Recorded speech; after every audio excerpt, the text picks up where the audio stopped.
We'll call the meeting to order. The first item on the agenda is to approve the agenda. We have any additions, corrections, deletions? I'll move on the agenda, Mr. Chair. All right, we have a motion by Second. Mr. Hanson, seconded by Mayor Anderson. Further discussion? All those in favor say aye. Aye. Opposed? Very good. The next item is the minutes. You've had an opportunity to look over the minutes. I'll move, Mr. Chair. They were splendid. All right, we have a motion to approve the splendid minutes.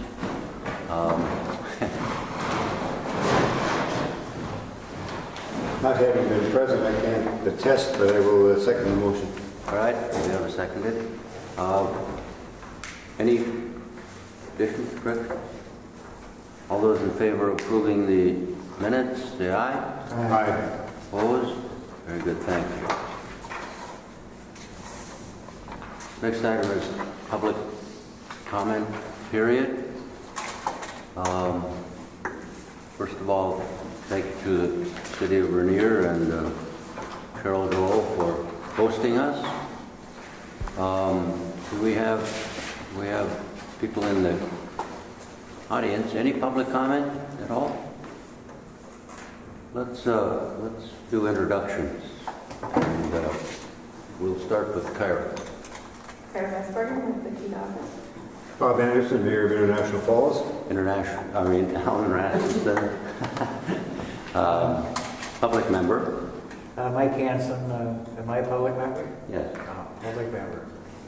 Jason Shulman, Coochie County. Paul Nevenin, Director. Trisha Heigl, International Falls Chamber. Thank you, Lord, for workers going. Allison Rivera, Resident Council. Crystal Clance, local resident. Joanne Smith, Keda, business consultant. Emily Getty, the general. Darcy. We're doing introductions. I don't think, what's on my shirt now? I'm Pam Wilson.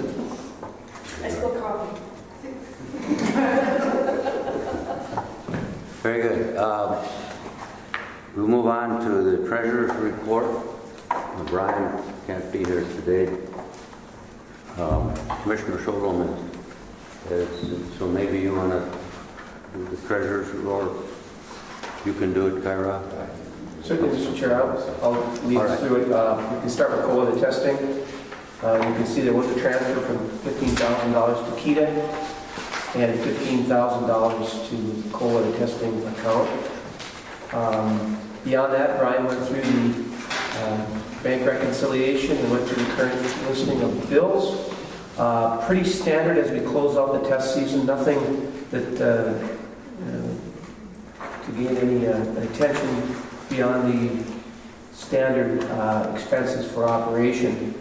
One thing I would note is because of the way that JLR pays now on their fiscal year, and because we've got accounts payable, we do find ourselves in we're on a 60-day term with our other vendors. There was some communication miscues.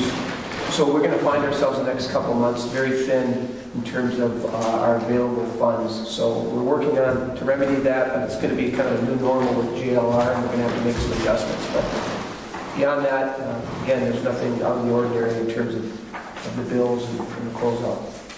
So cash flow could be a challenge. Could be an issue, but Kara and I are working to address that, and hopefully we'll get there. Well, we will get there. We've never had a problem in the past, we've been doing this for a long time now, but again, because of some shifting of how JLR's paying us, it creates a little bit of a challenge here. Okay, any questions? I guess I would, Mr. Chairman, Paul, what is their fiscal year? Is it different than the... Well, March 1, March 30 March 30, I'm sorry, March 30 is there. And they used to provide additional funds to carry into the year to cover expenses, and that's shifted now. So they want us to look at the calendar differently and how we assign invoices. Any other questions, comments? That's not because of Brexit or anything like that. No, I think it's just a function of how they're dealing with their vendors. Okay. And do I have a motion to approve? I would move to approve the Keda cold weather testing unpaid invoices and approve the financial statement. Okay, we have a motion to approve the statement and to pay the unpaid invoices. I'll second. We have a second. Further discussion? All those in favor say aye. Aye. Opposed? Very good, thank you. Continue. Moving to the Keda, again, Brian did review these and went through bank reconciliation and worked with Kyra on reviewing those. On the unpaid bills, just two things I would note. There is a site selection ad in there under Conway Data for $2,500. And in Whirly Motors, that actually represents 2 months worth of the vehicle lease. That's why it is as noted there. But beyond that, again, very straightforward in terms of monthly bills for the office. I just would add too that Veteran Services now has been in place for some time, and that's working out very well just in terms of office flow and Great. Do we sublet that? Is that what? yes.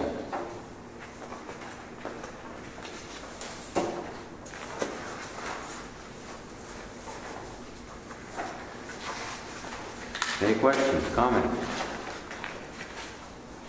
I'll move on Cushing Economic Development Authority bills, Mr. Chair. We have a motion to pay the Keda bills. We have a second. Second, Mr. Chair. Okay, we have a second. Further discussion? All those in favor say aye. Aye. Opposed? Very good, thank you. Thank you, Mr. Chairman. The next item is the business park update. Yes, Mr. Chair, at the conclusion of last month's meeting, we put out an RFP for platting the additional acreage in and around the current business park. We did get 2 submissions as a result of that. And what we're asking for in the RFP is a review of our current conceptual plan. Well, if we need to, but I can haul that back out, but we've been reviewing it. Develop a preliminary plat, and then work through the process to create a final plat as part of that process. And it is a process, but as I said, we received 2 submissions as part of that. And Kyra, if you would relay what... We have Arrow of the North coming at $7,000, and Murray Surveying at $7,450. So I didn't hear the first one. Arrow of the North was $7,000. So, remember, that's the lowest bid. I would move that we would accept the low quote of Arrow of the North at $7,000 for the, is it surveying and preliminary plat, or just the preliminary plat? Create the preliminary and the final plat, through the final plat. Preliminary and final plat. All right. We have a motion to award the bid to Arrow of the North. We have a second. You do. Second. We have a second by Mr. Hanson. Further discussion? We have representatives here. Any questions? All those in favor say aye. Aye. Opposed? Very good, thank you. Thank you, congratulations. Yeah. The second part of the business park update surrounds, and thank you for attending, by the way. We've got, yep. Was some interest by several parties regarding additional acreage, either through the additional property or with the current property that we do have. And I'm pleased that Allison is with us, as well as Mr. Roach. And I guess the good news from Northland Counseling is that they did receive a grant from the state of Minnesota Department of Human Services for approximately 2.4, is correct? And that will allow you to further pursue a new facility. And so we had some back and forth and identified a parcel in the additional acreage where Northland might find a home. So I don't know, Allison, if there's any updates from you on where you folks are at. With the original design that we were looking at, we still have some money left to secure to be able to go through with that. We'll be doing some edits on the design, of course, over time. I think there's about $1.5 million shortfall without cutting any into the design. So we're working with Christian County. They're technically the recipient of that grant funding in partnership with Northland Counseling. So we'll be working together on getting a use agreement squared away. Northland will be essentially covering all the costs of operations and everything like that going forward. So. And your timeline is still this? As soon as we can. Yeah. As soon as we can get the money, and land will be helpful in that process. So. And I think at that point, the next steps would be when that final funding is secured, that we would enter into a developer's agreement for those parcels of property as part of it. And it should coincide with the final planning process that will be underway. So the timing is good in that regard. But that's kind of where we're at. And hopefully in the next couple of months we can have that resolved and we can move forward. Still projected for May to have those final. Perfect. And Mr. Roach is with us again, and he continues. Just one second, do we have? Oh, I'm sorry. The members have a question. Good morning. So do have we got an agreement as to how much land that they will need for their design and I think expansion or however that might work? I mean, I'm not sure, given that they have a shortfall. At this point, and I think this is fair, it's preliminary, and we would have to have a site plan as part of the developer's agreement and an understanding of, just how much property was going to be required based on that site plan and the building needs. So I think we'll be working through that process as we go along. But it'll be part of the developer's agreement. So did I hear correctly that we would want to have that on the agenda for the May meeting? Is that where we're at? I mean, I want to see this thing keep moving. Right. And I assume you've got architect or engineers in the design phase? Yes. A lot of moving parts to this project. So. Any other questions, comments? Alice? All right, thank you. Thank you. Yes.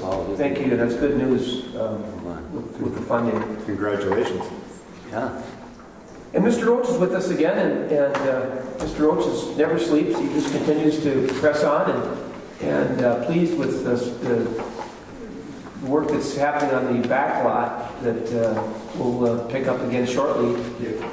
And then we visited, and Mr. Roach has another request. If you recall, he wanted some additional acreage to provide to allow for parking beyond the auto shop there. And I don't know if it helps to pull the map out this time. That's a good help to me. Yeah. But have a better understanding. If I could, Mr. Chair, Mr. Roach is now marked on another expansion that maybe you could share with as we, first I guess we'll roll this out so everybody's clear what we're talking about.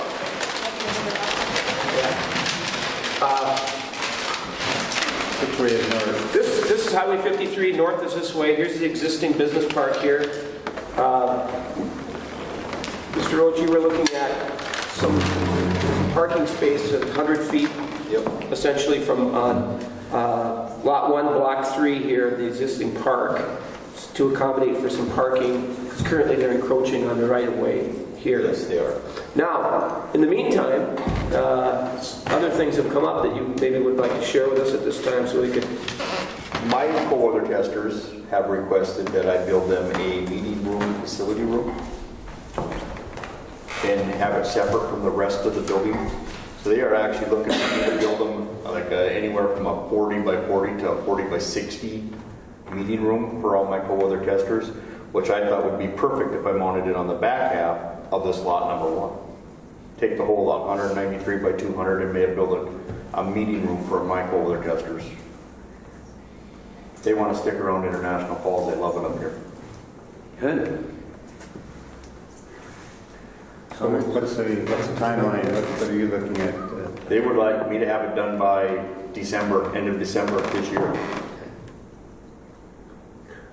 So, I mean, it coincides, again, good with some of the other work, but it's already inside, so we don't have to, wait on the plating. But we would work with Mr. Roach on coming up with a site plan again and have that go through the building inspector in the City of International Falls to look at that. And then, again, a developer's agreement would come as a result of that, where it would provide either for purchase or we'll work out the details of allowing that block 1, or lot 1, block 3. So do we need a motion to get a agreement put together? I don't know whose attorney gets to do what, or if you have do we have a standard purchase agreement? We have a standard developers agreement. We could work with our attorney, Steve Shimon, who's done that in the past. Did the back one. He did the back one, but again, hinging on a site plan. But I think that would be in order. I would so move that we would engage the services of the attorney and prepare a purchase agreement for that piece of property. Okay. Second. We have a second. Yep. We have a second. Discussion. Yeah, my only question was, what's the holdup? Let's get going. By the way, I'm still driving that truck. Remember that one that he was going to have to tow it 100 miles, and he told me, take a hammer and hit the key? Knock the key in so it knocks the key through. I tell everybody that. You know how many cars you can do that with? Like 90% of the key don't turn. Just take something, tap on the end of the key, and what it is it's a sliver of metal that'll get in the lock and tumbler system, and it drives that through so the tumbler piece of metal falls through and the key turns perfect. I don't know how many cars I went out and had to do that. I sure appreciate it. Well, there you have You were it. way up in Canada. Way up. We were way up there. There you have the starting tip for the day. You all learned something here today. Just with a hammer. Mr. Chairman, further discussion on that piece of property. Do we need to do any wetland mitigation, or is that A delineation's been done, and I think the impacts are going to be minimal here based on what's occurred in the past, with the delineation. But we'll have to review that again, and just again on a site plan to see if and where. We have no wetlands in Koochiching County. That's that one. Yeah. I think all the wetlands on that there before we had figured out we're on the back lots. Right. 1 and 2 is where the issues are, yeah. Further questions, discussion? Well, it wouldn't be on that subject, but on that building up front there that's still sitting empty, or the shell of a building. Does the county know where they're at with that? You know, I'll tell you what. Why don't we get Nathan to give us An update on that maybe the next meeting? Yeah, it's It's been frustrating too. Would you invite him? Yes. It'd be good to have him come anyway. It's been frustrating to watch the deterioration of that building. But good news is we've got activity, and activity again, I think, breeds additional activity. And Ms. Road, maybe you could give us a little update. I know you've got the shell, the steel up, and Our guys were here on Tuesday. I'm looking to see how much snow is still inside the building. They figured about a week and a half we'll be back up and start to look at it. And also, about a week and a half we'll be back here. perfect. Well, thank you for all your work and your efforts. And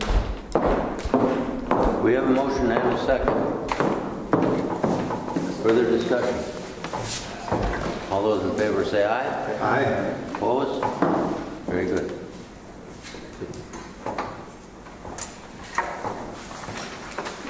Continue, Mr. Nemeth. that's it as far as the business part update, All Mr. right. Chair. Director's report. I could, and again, thank you all for being here today. Thank Rainier. And this is where the seagulls start and spring begins. It's all good. If I could, Mr. Chair, just want to start by acknowledging the job loss with UHC and Optum that was recently announced.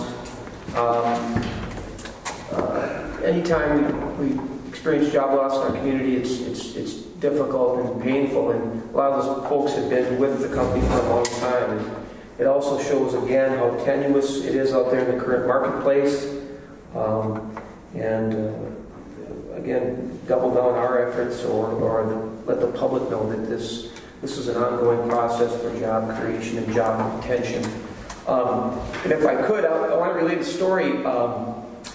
After that announcement, I received an email from a young man, by young I mean younger than 25, in our community that is concerned about what's happening to our community in the future, and job loss and demographics, all the things that we are painfully aware of, anybody that sits around this table. And I invited him in to my office to talk about it, and which was encouraging for a young person to be engaged like that. And we had a very good conversation. I kind of gave him the Economic Development 101, kind of what we do, how we're set up, and our approach to things, job retention versus trying to recruit somebody, and how challenging it is to recruit in the modern era, some of our challenges. But it's interesting, and he's less than 25 years old, and he said, I've heard that in the past, the city and county have chased businesses from coming, or not allowed businesses to come to International Falls, Cooch County. And I said, where did you hear that? And he said, well, it's just out there. And that's one of the challenges that we face, is that our own, that people, this urban myth, we've heard this, and we've reported on it, but it's still out there, and it's in the minds of young people that the city, the county, this body aren't working together and aren't working hard to try to bring or retain business in our community. So I just wanted to share that with you, because despite all our efforts, that lingers on out there. So I'm hoping, and he wanted to know how else he could stay engaged with this, and I encouraged him to go to meetings, get involved in committees, even the Cooch Technology Initiative. And so, anyway, I just wanted to share that because it's Perception's reality. right. I spoke with someone from United Healthcare that said they thought that those jobs that were lost was with a certain portion of the company or whatever. I think it was the dental insurance part or whatever. And that this person thought that there would be other opportunities within the company for them to be employed without having to leave the community. I don't know if that's a fact or not, but I would hope that that's the case. That's my understanding as well. But again, some of the information is difficult to pull out, and, but that's my understanding as well. It's my hope. Yes, Commissioner. On another issue, Chairman McBride and I had an opportunity to tour that building yesterday. And, I haven't been in there since the grand opening back in '95, and forgot how big that is.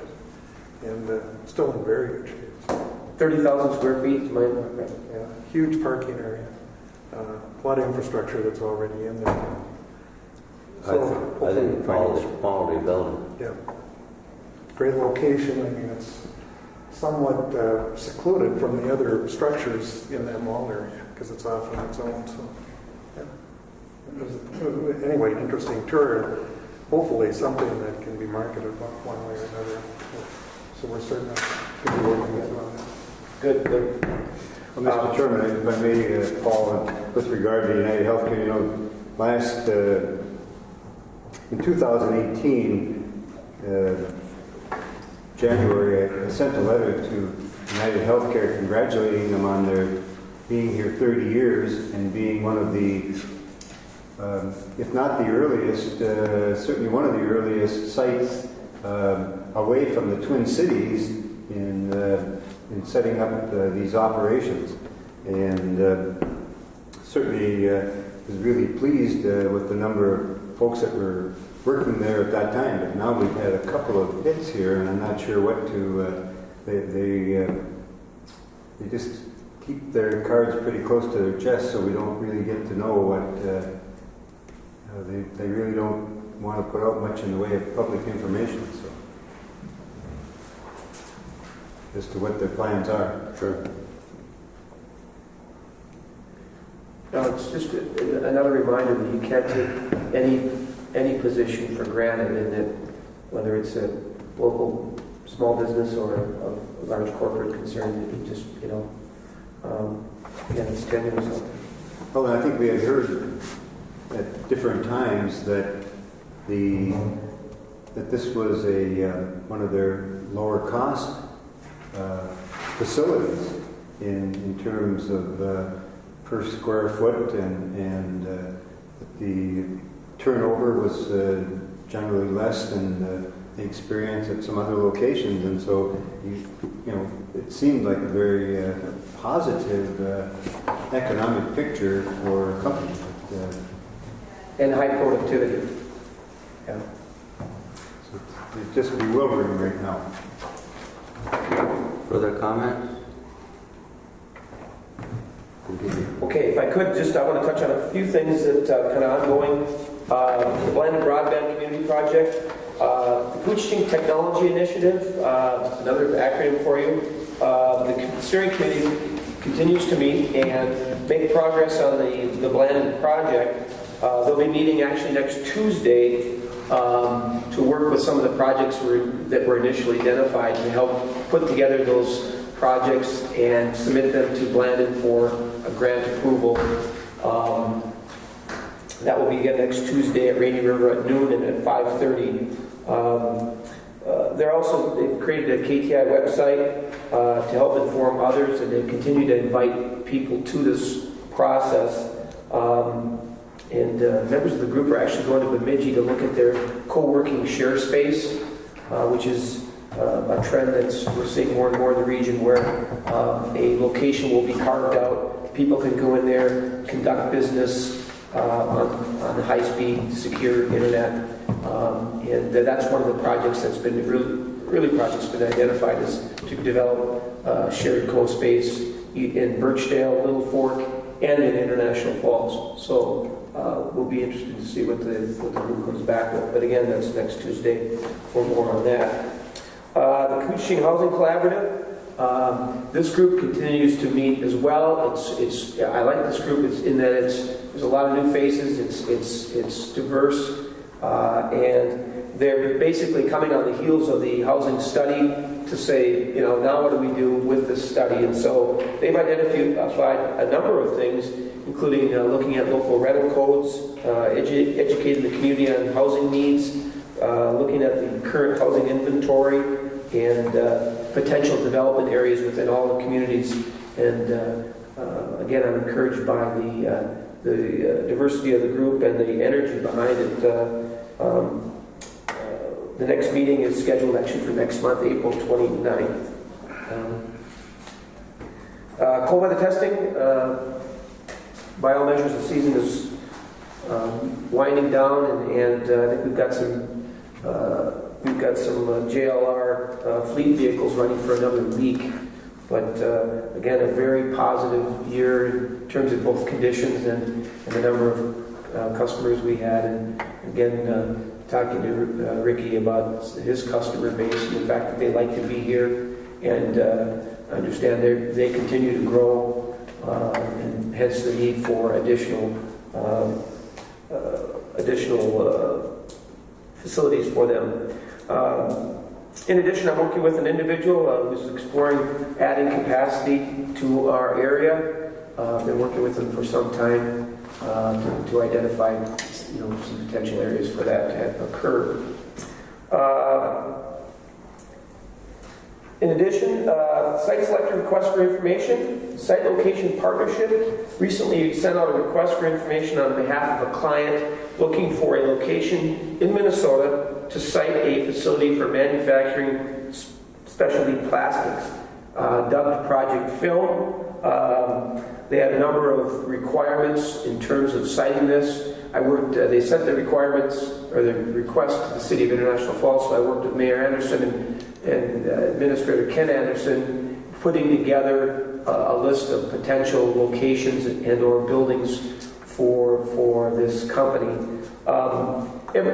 Each of these requests are unique. We do have a good standard stock of available land and or buildings, including the business park, within the parameters of each request. But you have to tailor each of them, and it's a reminder that certain things make us competitive and certain things make us less competitive.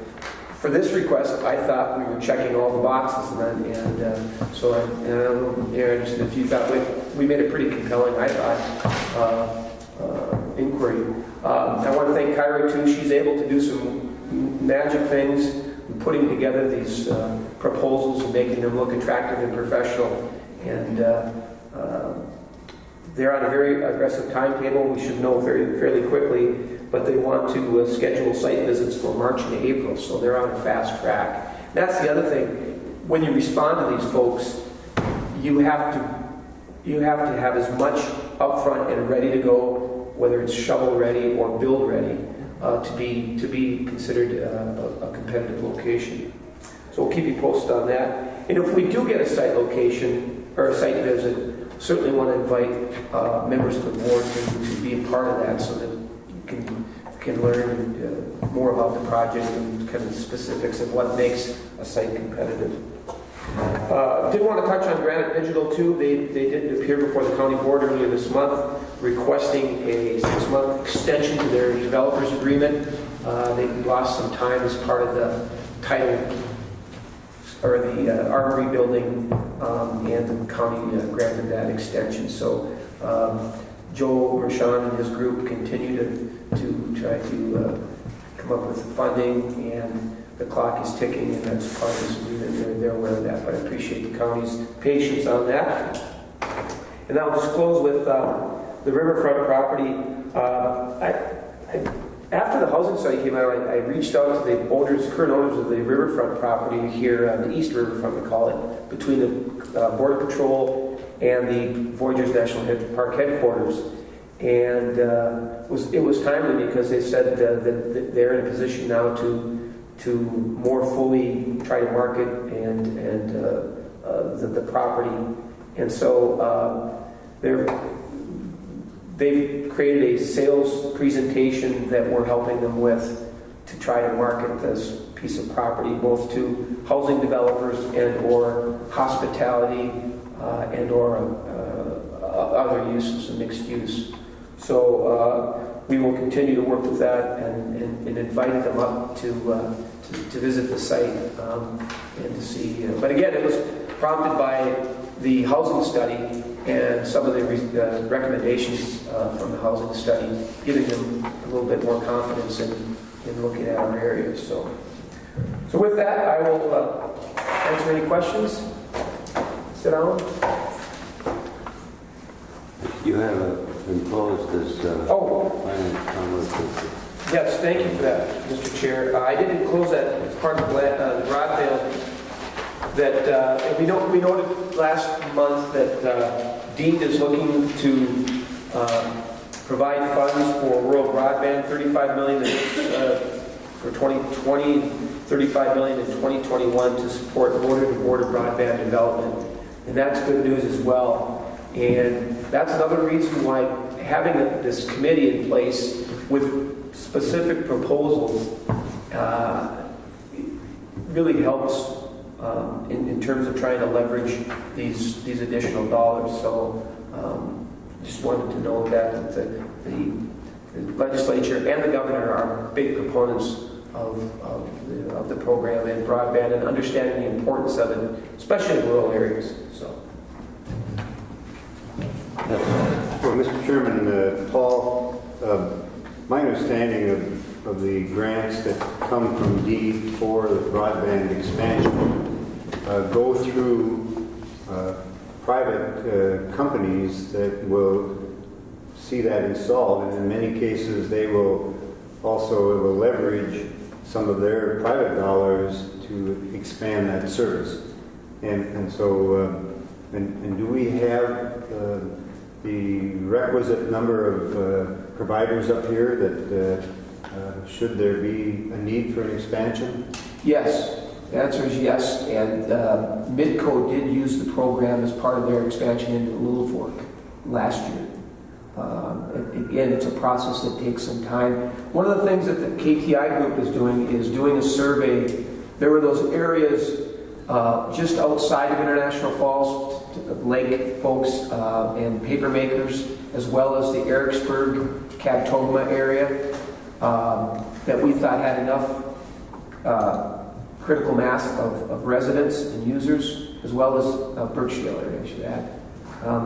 So that we're going to do a survey to gauge interest and what people are willing to pay as part of this, so that we can bring it back to the providers and say, hey, we've got 212 households that are willing to pay this much, and that helps them in turn say this is an area that we think makes sense and go after those deed dollars.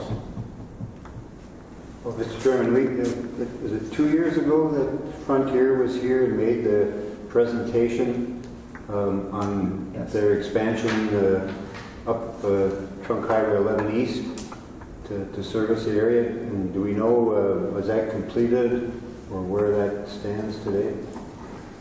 That was completed in terms of their scope of work, which a lot of that was wired to the home. It wasn't as, it wasn't as fast as some of the other networks, but they have completed it as far east as they can go. But again, it's would not be the higher speed that could be available, but it is in place. The higher speed is what's really needed for business. Correct. And there's other technologies that might come into play that we're looking at as well, this group is looking at. So. Any other questions, comments? Thank you. City and county updates. Start with you, Mayor Anderson. Thank you, Mr. Chairman. If you've driven by the old, the former teepee motel, you'll see that the burned portion of the building has been removed by the new owners. They've engaged a private company to help them start to clean up. The city is working with them on taking and cleaning the entire property. Still working to get an agreement there, and so that is moving forward. Yesterday, the city administrator, Ken Anderson, Councillor Harley Drova, and I were in St. Paul, testified before the Senate Tax Committee, and received good reception from the committee with regard to our sales tax proposal. And so we've been now before the House and the Senate.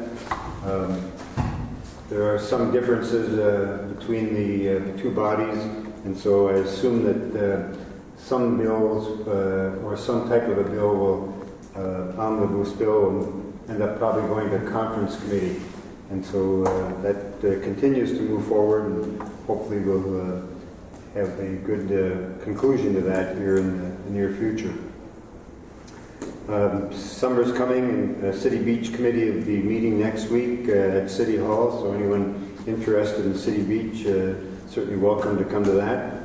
The airport terminal project is coming to a conclusion. I think the move-in date right now is May the 6th to move the Customs and Border Protection, Keda, the Kuching Economic Development Authority, the airport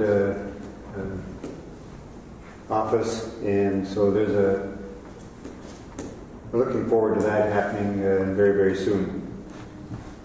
And then lastly, did have a conversation with the city administrator, Fort Francis.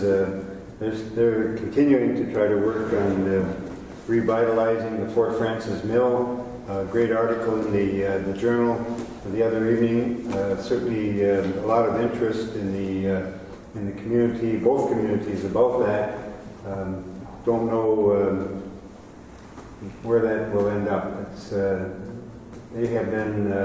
they've been up the mountain a number of times and haven't gotten much. So, but a lot of interest there. Thank you. Comments from the county? Well, it isn't that we don't have a lot of things going on. When it comes to economic development, right now the county is halfway through a $20 million project of putting in wastewater east of Rainier here. Probably, I'm sure it's the largest infrastructure project in the history of Kuching County. A lot of money. The mayor mentioned the airport, just another $12 million. That's over $30 million in two projects alone that we're right in the middle of as we speak. Comes to the airport, I always like to tell people, because I get the question all the time, why are you building a new airport? The mayor and I were invited to meet with the head of Packaging Corporation of America when he came to town. And he told us, he said, I can make this mill successful and stay here and keep these jobs, but I need three things. I need a quality workforce, which I have. I need an adequate and very affordable wood supply, which I have right now. And I need a full-service airport with regularly scheduled airline service. Without any one of those three, I can't do business here. So that sparked our interest, and we went to work on getting a new airport. Fortunately, both the projects I just mentioned, a huge portion of those projects we were able to get grants for and keep the local burden as low as possible. So I like people to know that, because they don't really understand what's going on behind the reasons we do some of these things. Other than that, we've got projects going throughout the county here. Obviously, the one right here in Rainier, which is making a lot of progress.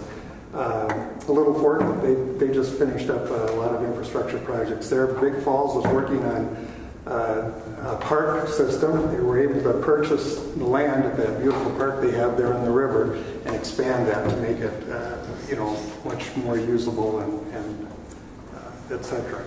Northville, they've had some projects, and Commissioner Hansen can tell you about things at the end of the rainbow there in Birchdale. So broadband is very critical to those remote areas, and that's where we're having difficulty right now, because in order to operate in this modern world, and I know nothing about the specifics of that's kind of communication, but businesses tell us they need it or they can't do work here. So it's just the world we're living in.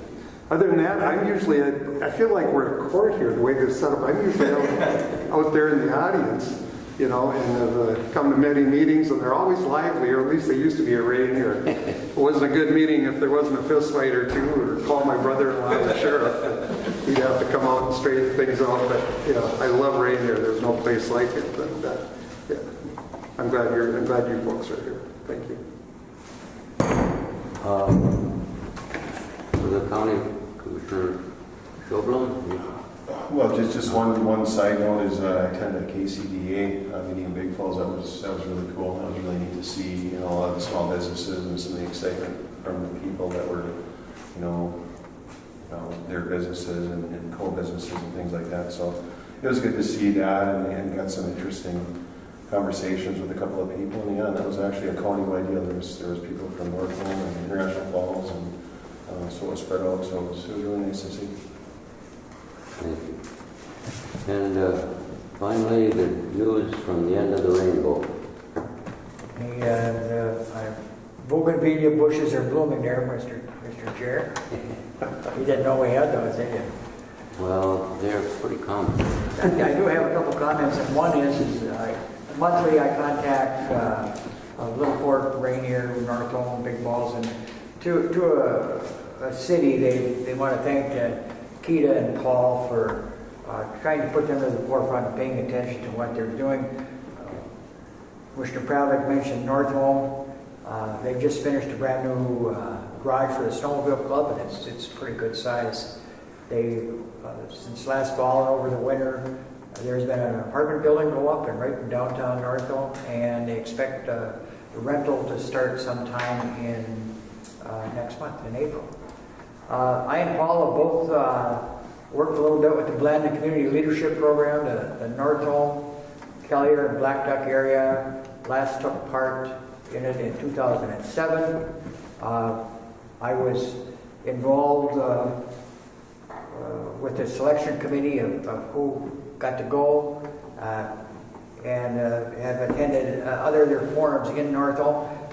Blended itself has brought their program to 596 different communities. It's pretty amazing thing. And every time they have a leadership, it costs them $100,000.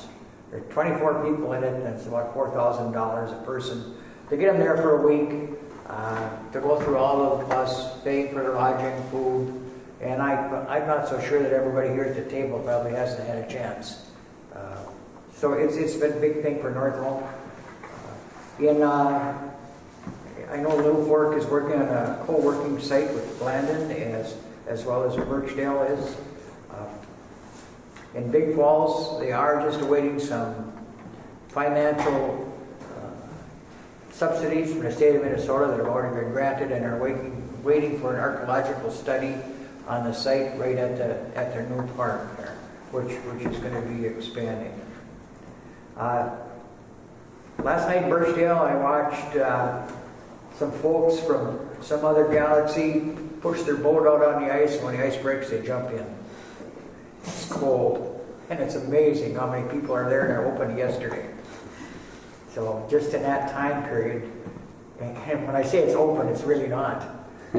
But there's quite a few people there, and that's how it goes. And Franz Jevny, same way. So I didn't hear from Little Fork, but I know that Commissioner Pravik has got his finger on the pulse of Little Fork. Have you seen a seagull yet? We've seen a lot of other things, swans, a lot of different kinds of ducks. Carol and I had our first seagull. It had to have been one that we fed last year. Came into our yard last night. Now, how did you know that? You paint it, or what are you doing? I feed them good. Well, that's it, Mr. Chair. We appreciate all that Paul has done. And one last thing, I got a chance to chat with the governor, our new Governor Walz, and I gave him a hat that said North American Sturgeon Championships on it, and I invited him to come up sturgeon fishing, and he said, I'd like that. And then he went around the room and he did his glad handing, and just before he left, he walked right up to me and said, what, I'm coming. I'll let you know. So, according to him, I'm going to take the governor fishing. Good. Yeah, sturgeon fishing at that. Mr. Neville. Mr. Chair, if I could too, I would like to just involve Joanne Smith and let her provide an update on some of the activities that she's been involved with. She's been doing a lot behind the scenes here, or in front of the scenes as well. So with the Kuchiching Resource Council under Keda, we are partnered with First Children's Finance. So we just had our community forum and visioning session this past Saturday. The attendance was lower than we wanted, but we did make a lot of progress, so it was really good.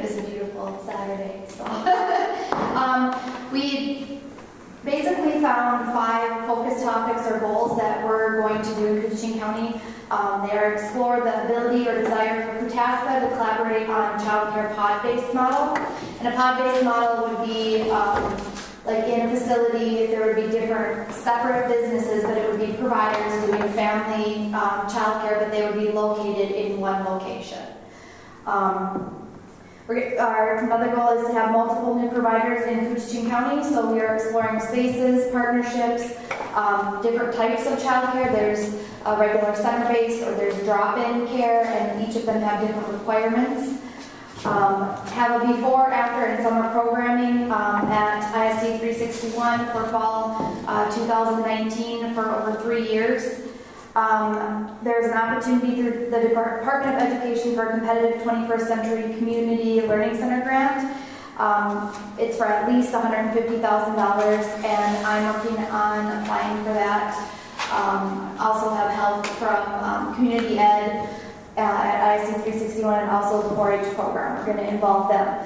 So we're looking at that. The deadline for that is April, I think it's 19th, and we should know in May if we get funding for fall so beginning of the next school year.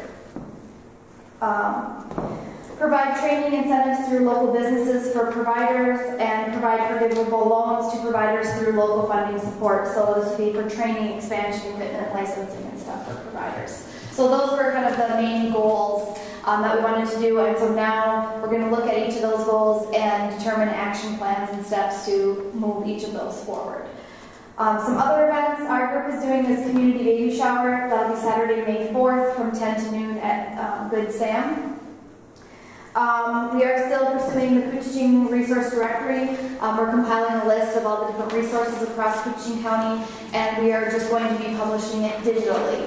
So we're going to do digital publication. I think Small Town Tech has offered to help us get that out there digitally.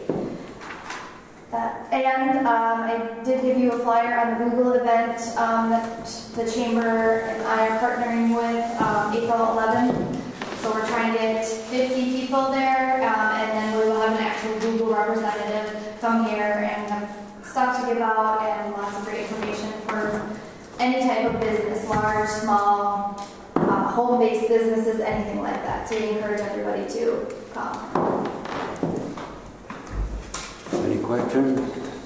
Joanne? Paul Nevin and being nice here. All right, just checking. And I saw Denise this morning, so I get all the sites.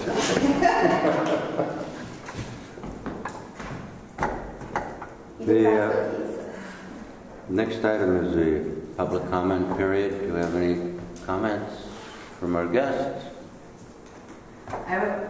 Yes. May I? Yes. So Tricia from the Chamber, just a couple of events to piggyback off of Joanne talking about the Google workshop, which we've been advertising to and really hope Canadian and American businesses both come. We're like, Google's global, everybody can benefit from the trainer coming here. We have one of our lunch and learns, although it's not really a lunch when it's the evening session, coming up on April 23rd, which is a Tuesday night at the American Inn in one of Riverfront Grill's banquet rooms for the annual Border Waters update, where the U.S. Customs and Border Patrol, in partnership with Canadian Border Services Agency, I always try to remember everybody's names correctly. I think I said border, I don't know, I did wrong, so I'm going to confuse myself. Anyway, they'll be giving their update on rules of the water for 2019, so that's always a good, just educational event for our community and a well-attended one. And invitations will be going out in early April, but the Chamber's Award Banquet will be on May 2nd, also out at American Inn, and we are still in our nomination window for Citizen of the Year, Customer Service Award, and the Chamber Cornerstone. So we're open to nominations and accepting those. Please keep recognition. I think there's a lot of great people and businesses in our community worthy of both of those awards, and we hope to get good nominations, and I look forward to seeing who gets those awards this year. Any questions? Yes. First of all, Tricia, I want to tell you I hear a lot of very positive compliments on the work you do. If it's possible, we'd like to have you come to the county occasionally too. Yes. Give us updates things like that. I know you work hard because Carol and I oftentimes leave town at 6 in the morning to get to Duluth or Grand Rapids for meetings and see your car there. So I know you certainly put in the hours, but thank you for the efforts. Thank you. Yeah, I will get on a Good. agenda. Thank you. Any other questions? Comments? Any other comments from our guests? Thank you. Thank you for attending. We appreciate your attendance here. The next item is to set a meeting date for next month. So it's April. I have tentatively the 17th. Will we still be gone by then? I don't know. That's a question. I don't think the lake will be open. No, I don't. April 17th at 10 o'clock. Does that sound possible? All right. Where at? I don't know. Kyra, do you know? It'd be the city, you're in the county, not the Okay.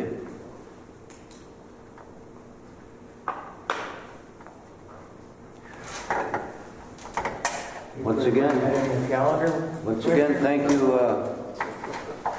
the village of Rainier and to Cheryl for your hospitality. Thank you for attending. The meeting's adjourned.